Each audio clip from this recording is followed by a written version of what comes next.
The show you're about to hear is a recording from Dr. Miller's webinar series titled Life Meditations.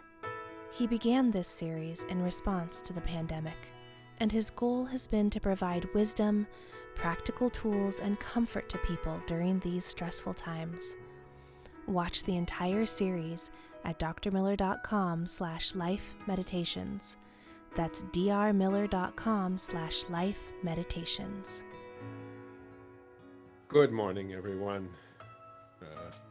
So good to be with you here today on this very, very special day.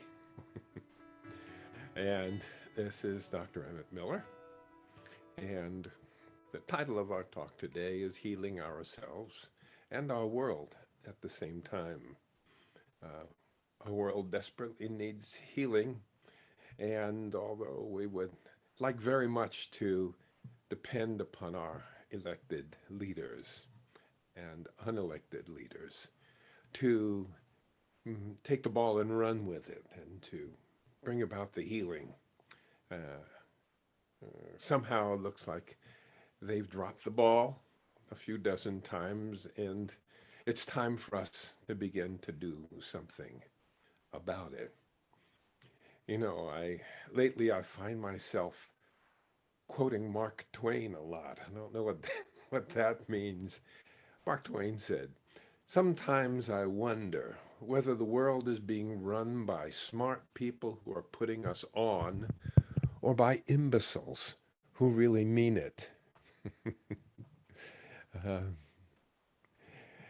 also have been pointing out numerous times in the last few weeks his other quote, which is, "It ain't what you don't know that gets you in trouble. It's what you're so danged sure of that just ain't so." And so today we're going to look at how we go about healing ourselves and how we could actually heal the planet at the same time, because it requires exactly the same tools, the same mind tools to do that. The mind tools that we've talked about have to do with deep relaxation, meditation, prayer, self-hypnosis, guided imagery, and our ability to access the highest levels of our consciousness. When we look around at the struggles that are going on, we look around at the vituperation, we look at the conflict, we look at the disrespect that's going on, the black and white thinking, us versus them, and we're right and you're a stupid idiot. You know, there used to be a time when I respect my worthy opponents' ideas and I see that they have some value. However, I think that I have something to add to that that might make things more clear, or I think I might know of a better way, and I'd like to offer that for our consideration. No, it's not that. You know, you're a dummy, you're a stupid, you're a loser. That's not what E pluribus unum is about. Out of many, one. We are dissolving, we're falling apart. Look up destruction and democracy. You know, look at that on Google or Bing or whatever search engine. There's thousands of articles now going to point out why it is that our democracy is falling apart. It's being destroyed by who? By them. That's not us. We're helpless. There's nothing we can do. I'm just a little somebody here. I just kind of do my little thing over here in the corner. Yeah. Oh no, what are they doing now? Their big joke. Your mind has been hijacked and you think you're helpless, and you're not. You think you're helpless to heal yourself. You're not. You have the tools to heal yourself. You think that you're helpless to heal this planet, this world. You're not. Nor am I. I'm in the process of doing it. And you can begin to be in the process of doing it at the same time that you heal your physical body, your mind, your body, your emotion, your spirit, your behavior, and your relationships.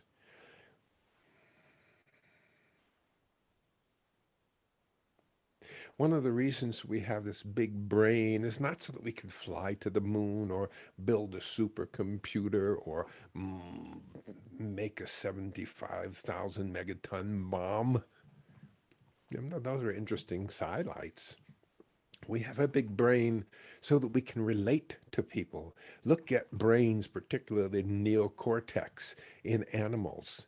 The more relationships that animal has to deal with in the herd or the tribe, the bigger the brain has to be. You see, because we're intended to relate to people. So that I have to relate to you and I have to relate to him. So I got two relationships that's going on already. Well, not only that, I have to be aware of what your relationship to him is, how you think about him, and then how he thinks about you. And then I need to think about how the two of you think about me when you're together, as well as how you think about me individually. And then when Tom comes, of course, he has relationship with you and a relationship with him and relationship with me. And he knows that I have a relationship with you. And he thinks about that and how that relates to my relationship with him and his relationship with you or with and this is just the beginning.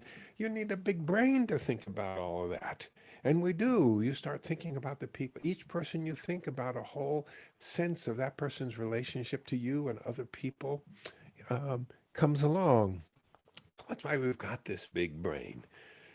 But the goal of having this big brain is so that we can come together with other people. And that's how humanity has survived. And that's how we've grown to the most powerful source on this planet. We can blow it up in the blink of an eye. That's one of the powers that we have. We have another power, however.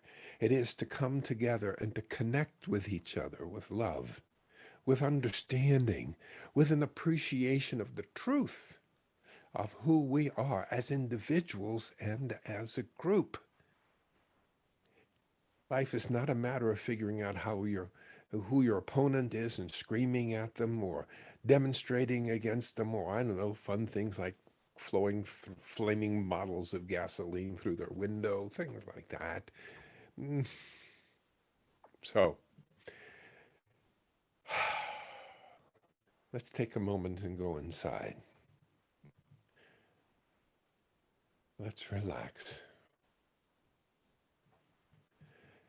And I want to offer you a little meditation to explore, to see how you feel as you go through this, as I describe each step. I'd like for you to just visualize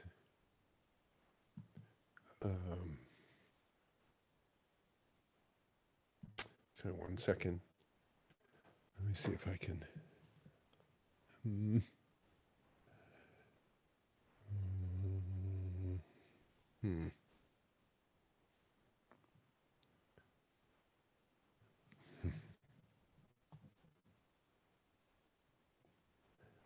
Guess I'm not going to be able to do that anyway. Okay, so I was going to give you something nice to be looking at instead. Let yourself be in a comfortable position. Allow your eyelids to close. Allow your body to rest. And become aware that there's no other place that you need to go.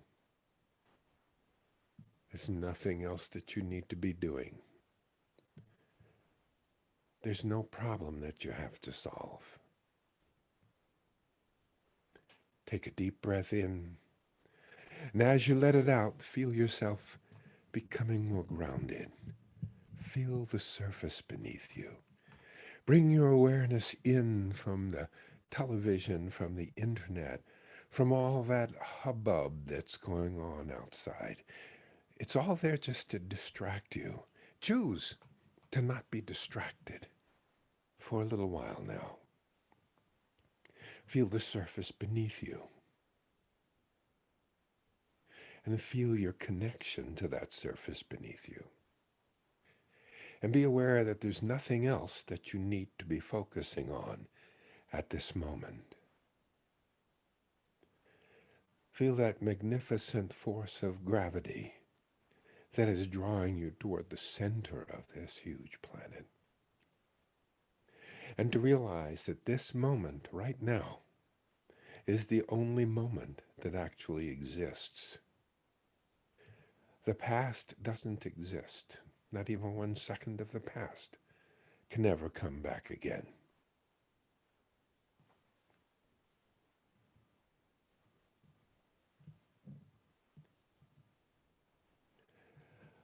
Likewise, the future doesn't exist.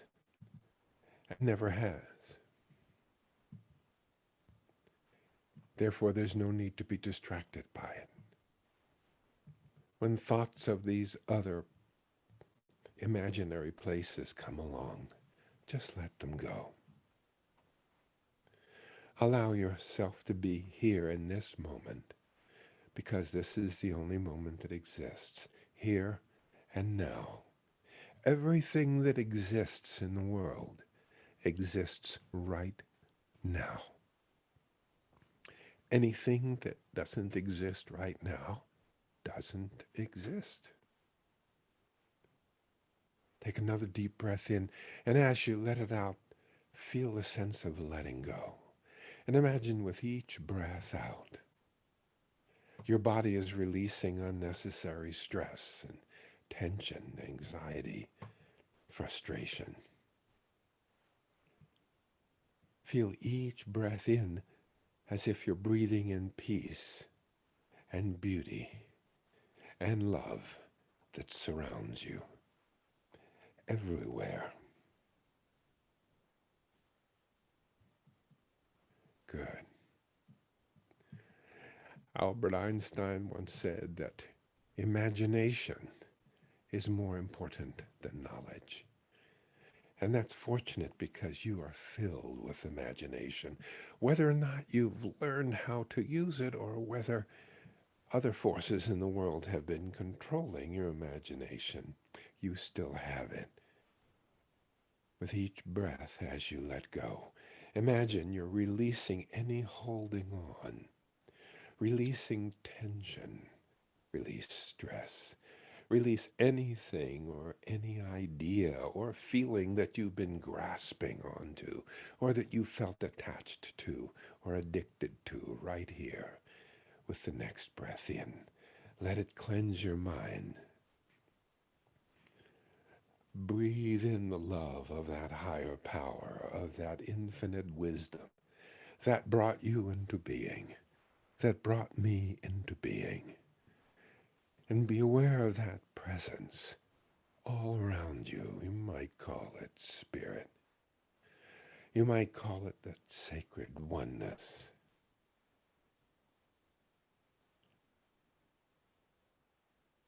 There are those who believe that there is within you a place of peace and calm and love and light and beauty.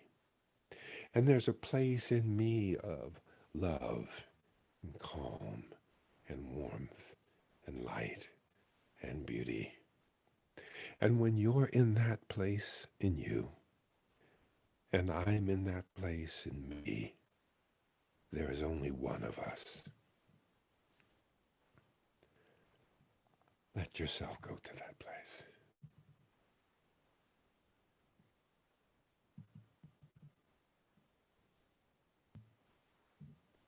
Letting the air breathe you. Letting every sound that you hear be a signal that you can be present now. Clear your mind of any unnecessary thoughts. Be aware of any fragrances in the air that you smell. The coolness of the air as it enters through your nostrils and its warmth as you breathe out. As you breathe out, with each breath out, think, it breathes me. It breathes me. And sink down into that little pause after you've breathed out and before the next breath comes in, the quietest time of all. Place of silence and peace and love.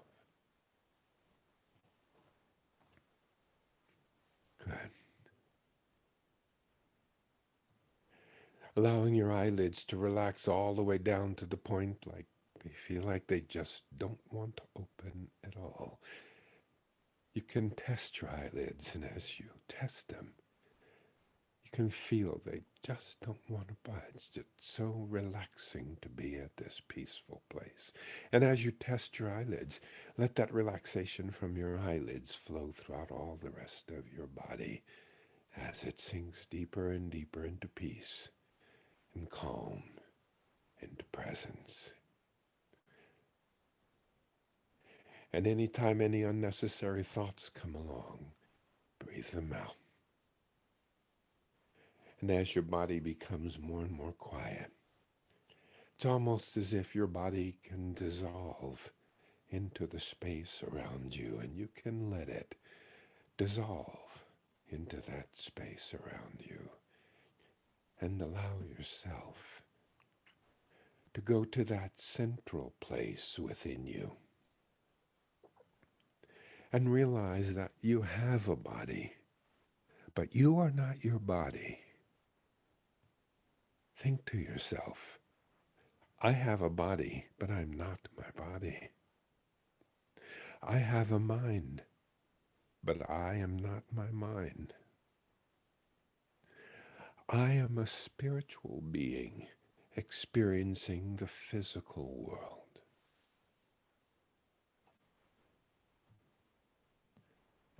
Think that even if the word spiritual doesn't even have a meaning for you, just for fun, I am a spiritual being experiencing the physical world. I am a soul. I am not any of the roles I play or have played in the past. I am a soul. Allow yourself to feel that quality, that transcendent quality. And even though there may be sounds around you, even though there may be sensations in your body, even though there are random thoughts that come along every once in a while, you choose not to engage. What a wonderful power. I choose not to engage. A power that you can use anytime you realize that it is wise to not engage with that person, not engage with that conversation, not engage in that argument, not to engage with that pop-up on your screen. I can choose to not engage. That's it. And you can allow yourself to remember what your goal is. What is your intention? What are you doing here? Are you here to make money? Are you here to win? Are you here to be the cock of the walk? Are you here to be the loudest voice in the room? Are you here to dominate others? What is your intention? Happiness? Joy? Peace? Freedom? Love? Oneness? Compassion? Connection with a higher power?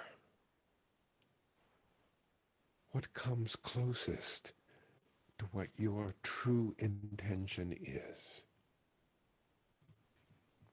And right now realize that nothing is holding you and nothing is holding you back. And you are not holding on to anything or anybody at this moment. And instead, simply allowing yourself to be more fully aware of that love that is deep inside of you. A love for nature, for oneness, for your higher power, for God, for spirit, that spirit that moves through all things, whatever it might be, at your center, more and more fully aware as you sink into that pause after each breath out. Your love for the life that has been gifted you. And recall some of those gifts in your life right now for which you feel gratitude. Gratitude for the love in your life. Think of those that love you and those that you love. Those that have loved you and those that you have loved. Deep gratitude for the loves in your life. And perhaps even gratitude for some of the challenges that you've been through that have guided you to become this more mature person, to develop this more enlightened awareness that you have here. Now, at this moment, feel that gratitude and that love within you. Good. And feel your willingness to turn over whatever needs to be turned over. To release whatever it is time for you to release, whatever it is that needs to be released, so that you can become more completely, fully, totally the person that you came here to be. You have a purpose. Perhaps you know what it is. Perhaps it's just dawning on you. Perhaps it's just an urge or a feeling. Know that it is there. Become aware of your ability to feel love. Even for those experiences that have been unpleasant in your life, because some of those unpleasant experiences have been your greatest teachers. Be aware of your ability to feel love for parts of you that in the past you may have disliked or felt hatred toward. Feel a deep sense of acceptance, a willingness to be present and to learn the lesson that's here for you to be learned in this moment. To feel yourself able to be in the flow. To be able to accept and learn and let that gratitude overflow until it spills out of your heart through all the cells of your body. Breathe it throughout every cell of your being. Imagine that gratitude and love flow out of you with each breath, and that as you speak, each word is loving and each expression is one of celebration of that higher power, of beauty, of life. Imagine that each thing that you touch feels love and gratitude in your touch. And imagine, as you go forward toward the future, that you might carry this with you into the next thing that you choose today, and with the next, and the next. To walk in beauty, to share love, to trust that higher power, and truly become that person you came here to be.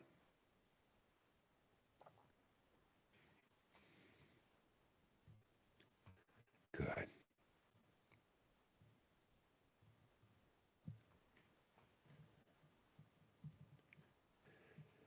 Gradually allowing your awareness to return to the space around you. Coming back feeling relaxed, peaceful, and present.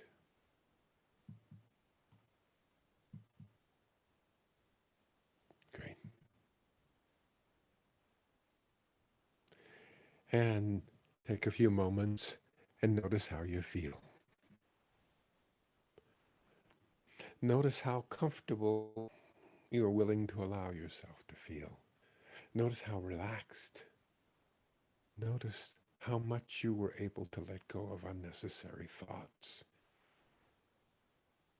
and embrace thoughts of a higher place. And those who've been in our webinars up until now, I think this is a familiar thing. For some, it may be a little unfamiliar, but we'll do a little bit more, by the end of this hour. But I'd like to share a couple of other thoughts with you about healing yourself. As Nicos Kazantsakis said, by believing passionately in something that still does not exist, we create it. The non-existent is whatever we have not sufficiently desired. And that goes for your health. It goes for your relationships. It goes for the world around you, and it goes for the nation that we live in. Do you really want things to change? Well, believe in it. Isn't it fascinating that it's much easier to deceive someone than it is to convince someone that they've been deceived? That's what makes the internet run. Isn't it fascinating? Google, Facebook, and Twitter are like the biggest companies around. What's their product? I mean, General Motors made cars. United Steel made iron and steel. Uh, McDonald's makes fried chicken and hamburgers. What does Twitter and Facebook make? What do they do? What is their product? Well, of course, most of you know by now. If you're getting something from free out there and you think it's free, think again. You are the product. Because what they figured out how to do is to use this incredible information tool, this information highway, um, unlike anything that humanity has ever had before. It overwhelms us. And we're going to talk a little bit about how that happens, what the tricks are that have been used. And I'm going to review just a little bit of what we've talked about. As you may know, as a general practitioner, as a physician, a scientist, and a mathematician, I went into private practice only to realize that by far most of the illnesses I was seeing, I could not treat the source of. I could only treat the symptoms. The source not being treated, of course, just keeps on working, and the illness gets worse. And then I discovered hypnotherapy. I discovered hypnosis, which was a tool that allowed us for a short period of time to create amazing differences in people's health and feeling. We could even induce an anesthetic state to the point that we could do major surgery on a person without giving them any drugs. And it would last that way all the way through the operation. We could relieve headaches. We could all kinds of things, but often those things didn't last very long. They would fade away, and so people say, "Oh yeah, hypnosis only gives temporary relief." What are you talking about? Temporary? Uh, in fact, what I discovered was that what hypnotherapy or meditation or prayer could do, if it's used properly, is to enable us to actually contact the source of most of our illnesses. The source of our illnesses I mean, right now there's a pandemic around. There's a little virus, coronavirus around. Okay, all right. For once, we have something that actually comes in and causes the illness.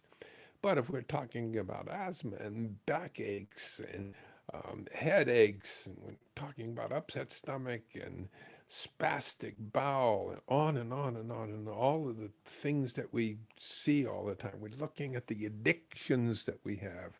Massive people, every 90 seconds, somebody dies of an addiction in this country. It's on and on. All of those have to do with what's going on within us, with how poorly we're dealing with the stress of what's going on.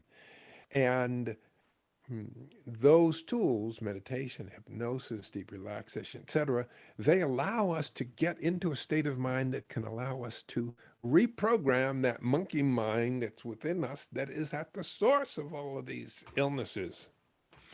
I'll show you a little bit more about that.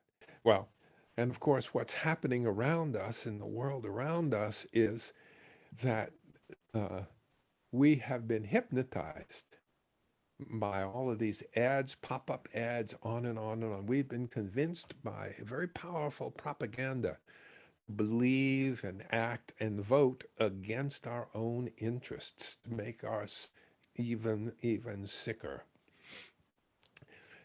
One of the cleverest um, applications of this I heard of was when the Panama Canal was being built. They hired the natives to come in to dig, and the natives came in and they dug, and they were paid money. Whoa, they showed up by the hundreds to work. Ha ha, we're getting cash. And the Panama Canal got half built. It all of a sudden nobody showed up for work.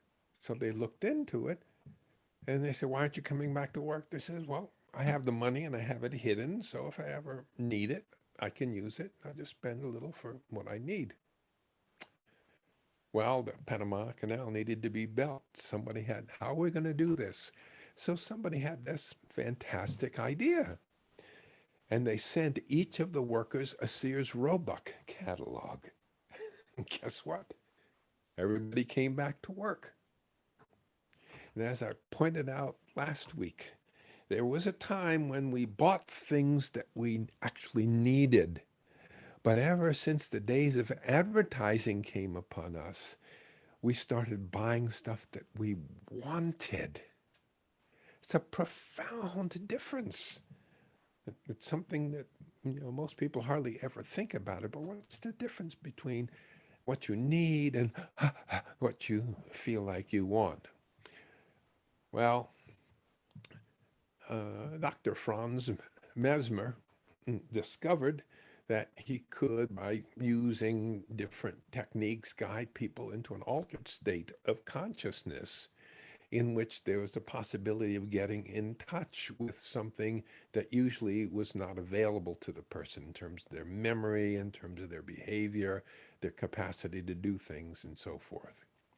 Sigmund Freud learned hypnosis because it was quite popular at that time, and and he used it for a while, but he had some false beliefs about it. He believed that people had to be amnestic, that everything that happened while you were in hypnosis, the person had to forget it when they came out of hypnosis.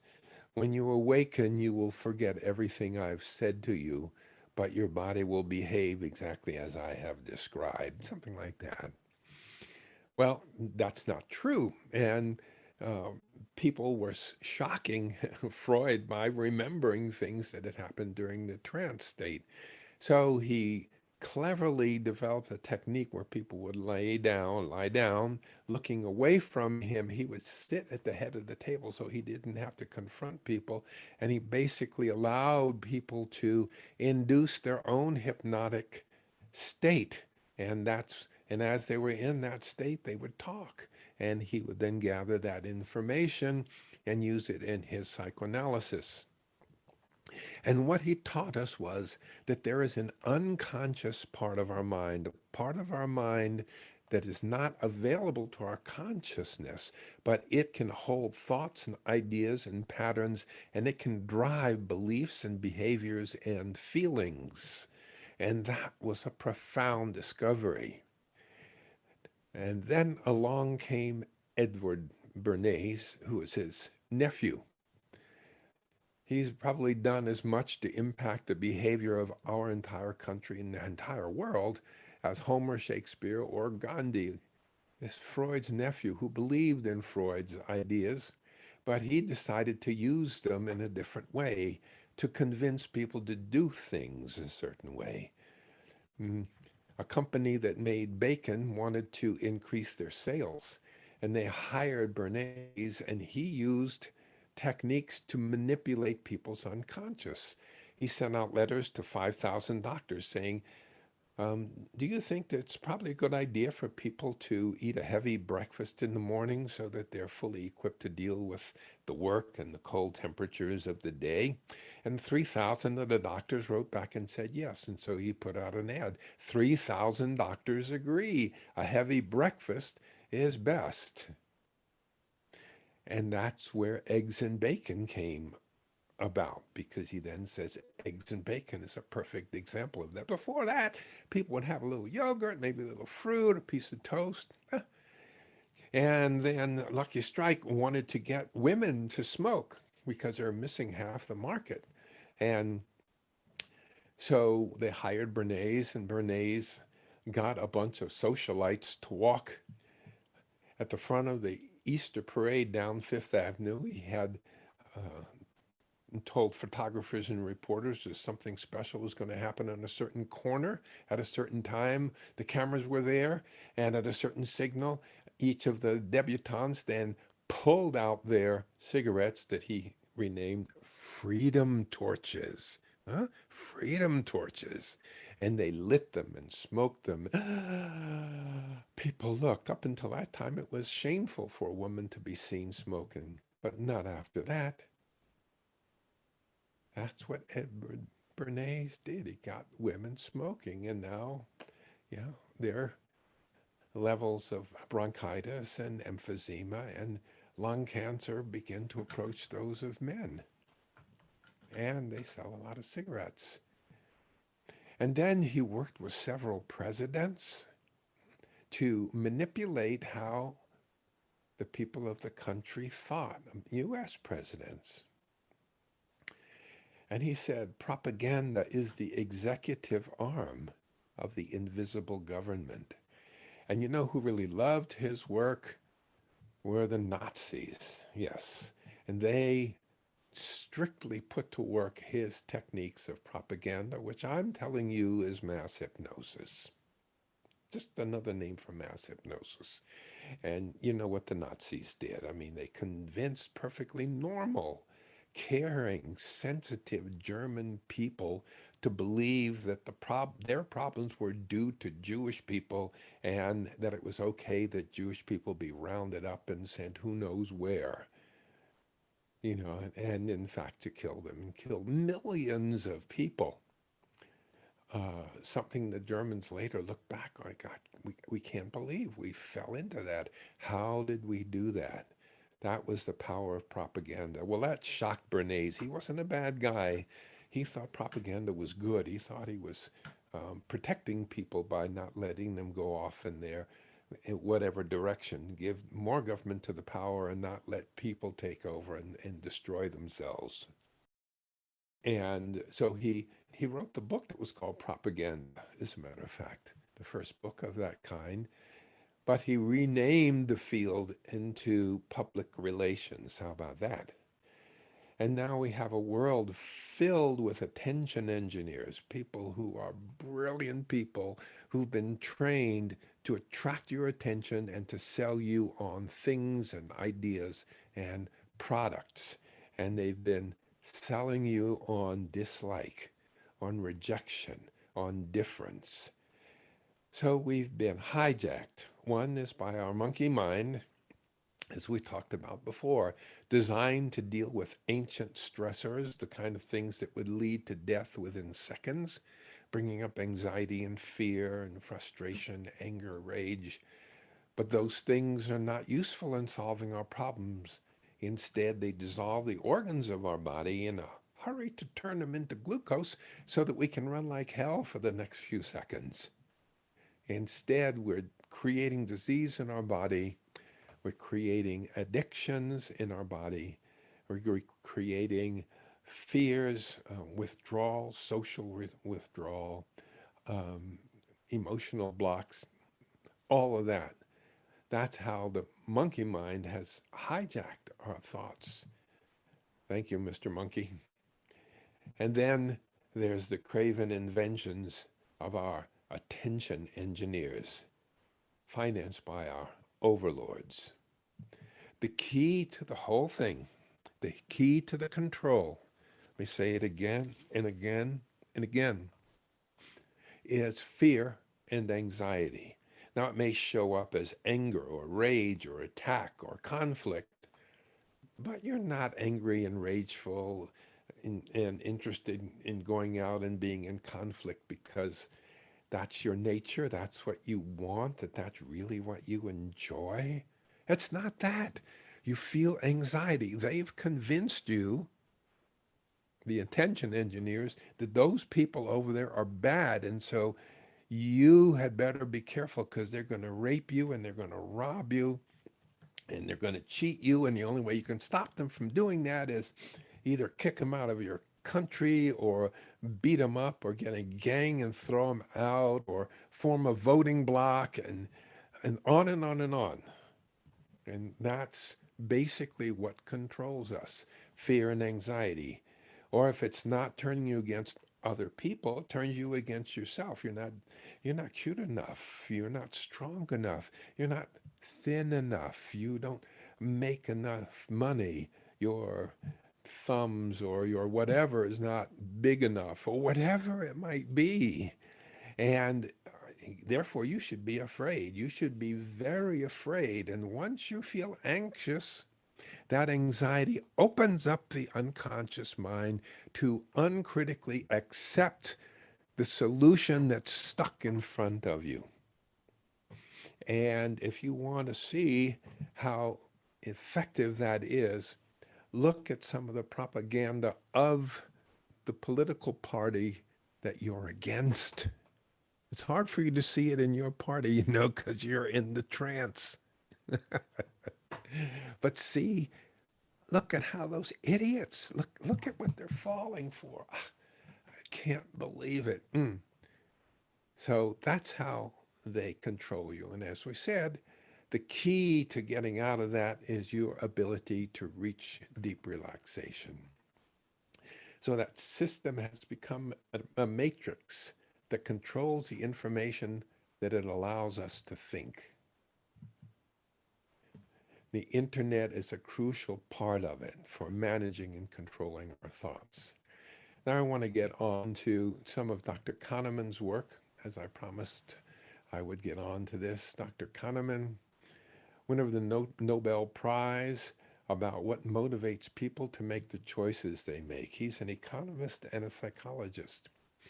He won the prize for having integrated insights from psychological research into economic science, especially concerning human judgment and decision-making under uncertainty. How do you decide when you're uncertain? Well, his work is super important. System one, that's our automatic chooser. That's pretty much being driven by the monkey mind.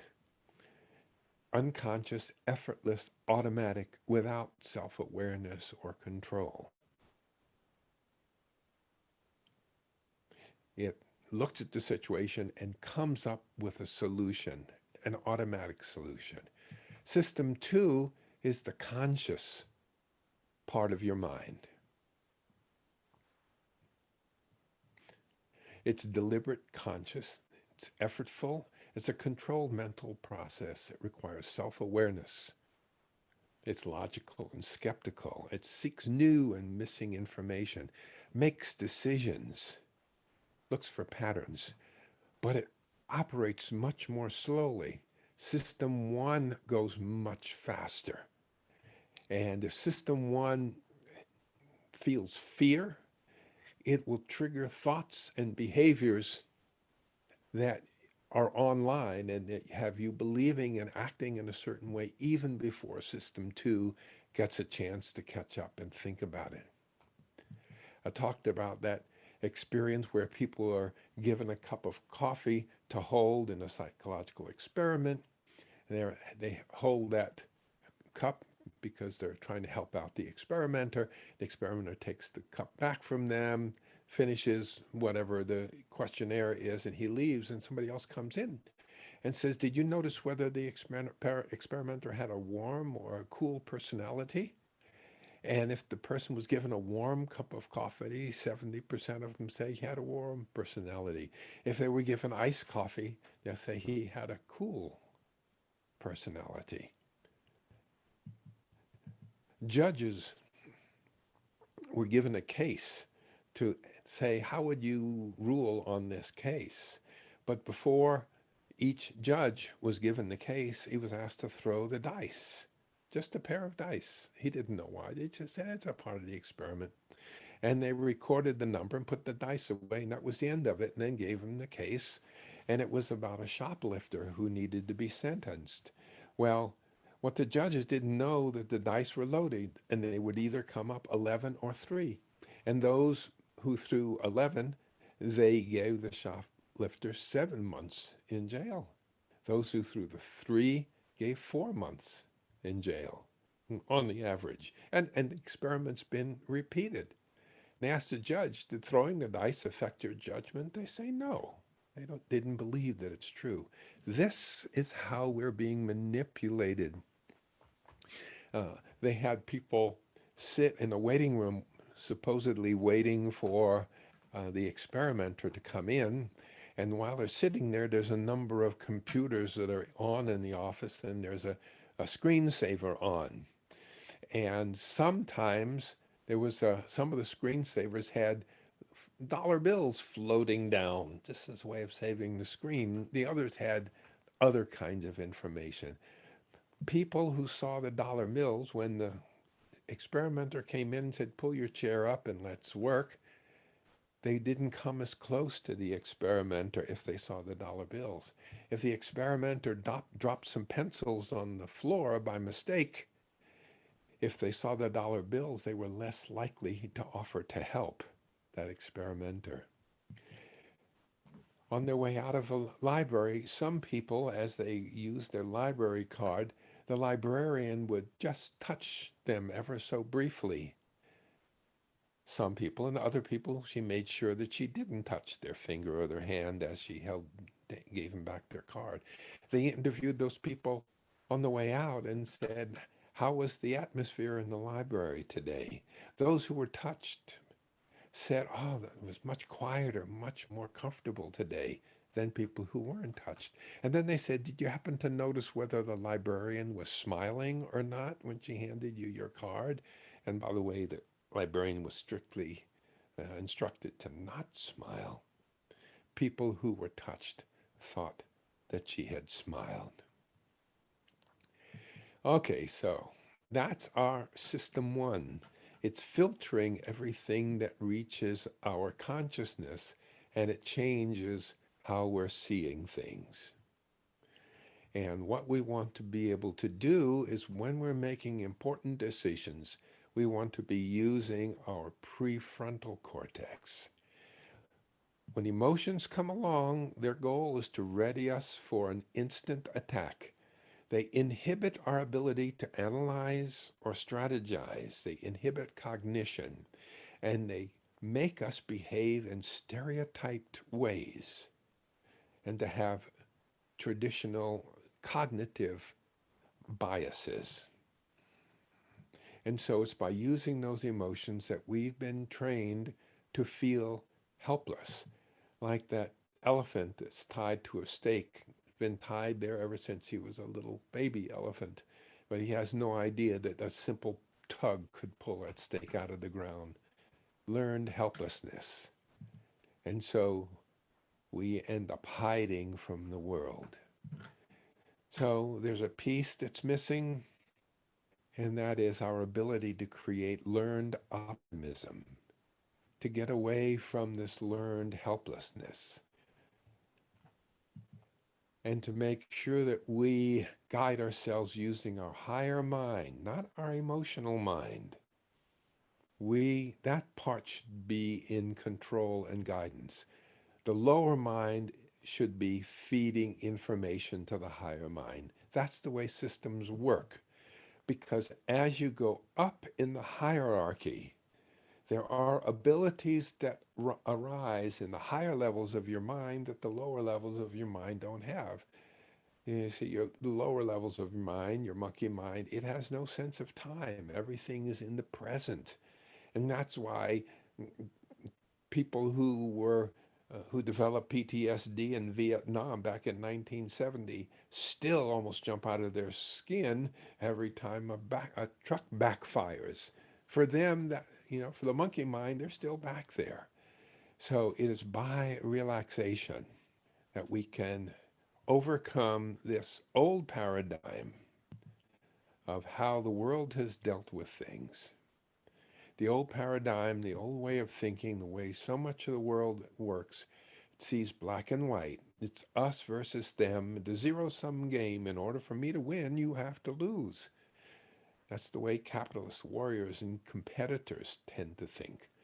It's brutal, unkind, non-empathetic, non-compassionate. It's dualistic in its thinking. It uses either or kinds of logic. Very unfortunate how much of our world runs that way. And it is the source of the problems out there in the world. At the individual level, it gives rise to internal conflict, cognitive dissonance, stress, inflammation, disease, illness, and dysfunction. At the collective level, it leads to dysfunction. It shows up as racism, nationalism, panic-driven decisions, mob violence, civil discord, misguided revolutions, war, anxiety and tension, and like the kind of anxiety and tension we felt leading up to the most recent election, if you can remember that. That's what we're seeing in our nation, in the world as a whole. This old paradigm is not bad. You should always use it if you see a Mack truck coming for you. Feel fear and run like hell. But you'll have much better luck dealing with the problems of today's if you shift to a system two kind of thinking. That's supposed to be a number two. That old way of thinking is analytical, either or, black or white, fragmenting, good, bad, critical, contemptuous, rejecting, attacking, debating. All of those ways I call violence with a capital V because there's an emotional violence. There's a violence to um, the integrity of the other person. That's the paradigm that the world has been using, the underlying theories and strategy and methodology. Now it's time for a paradigm shift. And that paradigm shift is a change from one way of thinking to another. It's a revolution, a transformation, a metamorphosis. It doesn't just happen. It's driven by a catalyst. For a little giraffe to become a big giraffe, that's not a transformation. It's really a translation. It's just a growth. But the kind of change that happens when there's a transformation is second order change. You move up the hierarchy. There's a paradigm shift. You take a caterpillar, its whole goal is to eat and eat and eat and get as fat as it possibly can. And that caterpillar, no matter how fat it gets, it's not a transformation. It's just more of the same. But when that caterpillar decides it's going to cover itself with a cocoon, and then inside of its cocoon, something happens. A little group of cells inside of that caterpillar takes over, and it basically eats all the other cells of the caterpillar and turns into a strikingly different being, the butterfly. And that's what our challenge is now, is for us to stop being caterpillars. And it's not about eating and getting more and being bigger and winning. Mhm. It's to shift to a new paradigm. That new paradigm adds something. Instead of violence, it adds love. Instead of fragmentation, you have unification. Sometimes there's dominance, but a lot of times there's cooperation. Sometimes there's defensive, but a lot more often it's creative. You more often being integrative instead of differentiating. You look for both and solutions, not us versus them. You look for all of us together. And that is what we want to look for in the new paradigm, is to look for this other side of things. That's what makes the difference. That's what heals us individually. And that's what can heal us as a community. It's a holistic system of thinking about things. It uses an organic and creative kind of logic. And it looks for wholes as well as differences. And looks for us to be guided by this new paradigm. So let's take a moment and go within. Once again, to relax into where you're sitting or lying, and become aware there's no other place that you need to go at this moment in time, that there's nothing else that you need to do. There's no problem that you have to solve. That you can give yourself permission to relax. Permission to relax. Take a deep breath in. As you let it out, allow your eyelids to close. Let your eyelids relax to the point they don't want to open at all. And when you have that relaxation, test them and send that relaxation throughout all the rest of your body.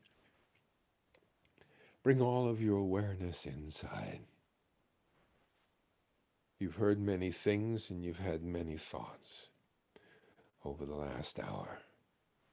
They're safe within you now. Whatever was of value there, whatever you touched upon in your thinking and feeling, be aware of it right now. Be aware of that part of you that loves, that can love deeply, fully. Be aware of those you love and that have loved you.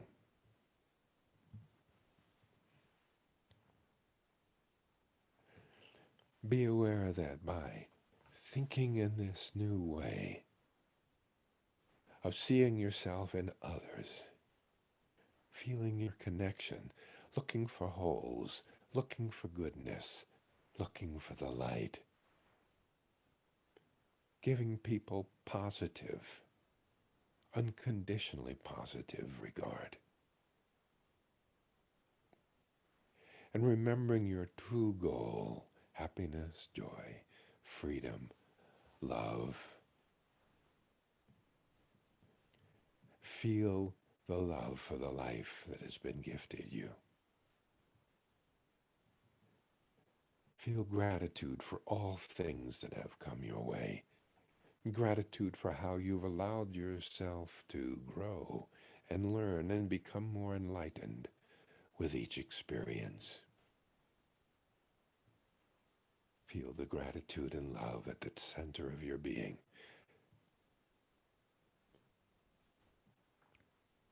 And imagine with each breath out that you're breathing that gratitude out. It's overflowing until it spills out of your heart into all the cells of your body and out of your body into everything that you touch. Imagine that gratitude and love flow out with each breath, that as you speak, each word is loving and each expression is one celebration of wholeness, of oneness, of that spirit that moves through all things, of beauty and life. And imagine that each thing you touch feels the love and gratitude that are within you. And imagine as you go on toward the future, you might carry this with you into the next thing that you choose today. and to the next, and the next, and with the next. Give yourself permission to walk in beauty, to share love, to trust the Spirit, and be the person you came here to be. And when you're ready, guide yourself back to an awareness of the space around you with a clear intention to do things in a way that support that deepest aspect of yourself. Good. My goodness, time flies.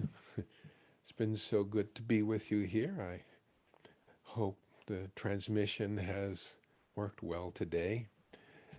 We'll pick up what we talked about today next time. We'll talk a little bit about awakening that leader inside. That leader out there is not going to lead you where you need to go, where we need to go. We're going to awaken that inner leader that you have inside. Take really good care of yourself.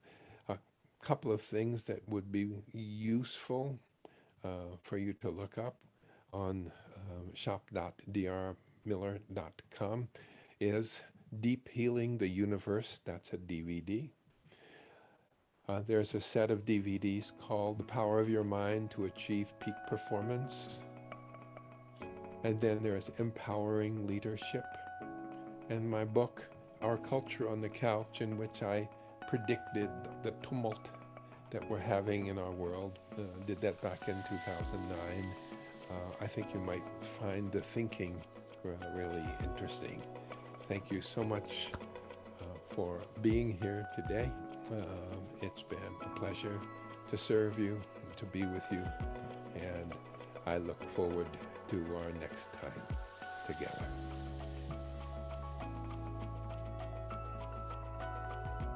If you enjoyed this video and found its information helpful, please like, comment, and subscribe to Dr. Miller's YouTube channel. Doing this will help to get Dr. Miller's content to more and more people. If you'd like to watch the entire webinar series, you can do so at drmiller.com/lifemeditations. That's drmiller.com/lifemeditations. Be present, be kind, and be well.